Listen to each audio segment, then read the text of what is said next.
લક્ષ્ય ન્યૂઝ, એક નજર, એક લક્ષ્ય.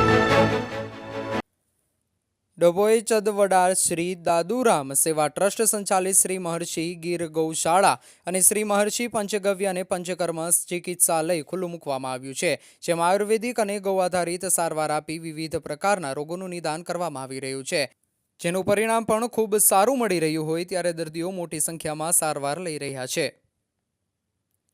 ભારતીય સંસ્કૃતિમાં આયુર્વેદનું અત્યંત મહત્વ છે. આયુર્વેદમાં દરેક બીમારીનો ઇલાજ છે.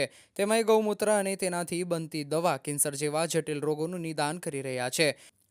ત્યારે ડભોઈના ચાનવડા કેનાલ નજીક ચનવડા પ્રેમધરા આશ્રમના મહંત શ્રી મહર્ષિ મસ્ત દાદુરામના આશીર્વાદ સાથે જય શ્રી દાદુરામ સેવા ટ્રસ્ટ સંચાલિત શ્રી મહર્ષિ ગીર ગૌશાળા અને શ્રી મહર્ષિ પંચગવ્ય અને પંચકર્મ ચિકિત્સા કેન્દ્ર ખુલ્લું મૂકવામાં આવ્યું છે.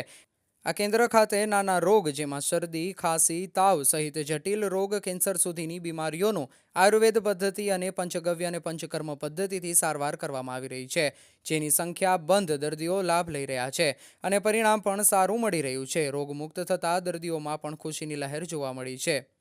રિપોર્ટર નિરંજન ચૌહાણ, ડભોઈ. જય શ્રી દાદુરામ સેવા ટ્રસ્ટ સંચાલિત શ્રી મહર્ષિ વૈદિક ગીર ગૌશાળા ખાતે અમોએ શ્રી મહર્ષિ પંચગવ્ય અને પંચકર્મા સેન્ટર ચાલુ કરેલ છે, જેમાં જટિલમાં જટિલ રોગોની અમે સારવાર કરીએ છીએ, જેવા કે શરદીથી લઈને કેન્સર સુધી તમામ રોગોની અહીંયા સારવાર આયુર્વેદિક પદ્ધતિથી કરવામાં આવે છે.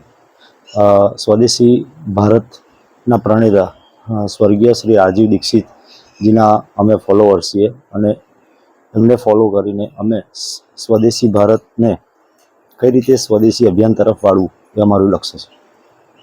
આજે પંચગવ્ય અને પંચકર્મથી જે સારવાર આપો છો, અત્યાર સુધીમાં કેટલા દર્દીઓને આવી સારવાર આપવામાં લગભગ 2017થી પંચગવ્ય આધારિત ચિકિત્સા કરીએ છીએ અને પંચગવ્યમાં અમને ઘણા રિઝલ્ટ મળ્યા છે કેન્સરમાં અને કિડની પેશન્ટમાં.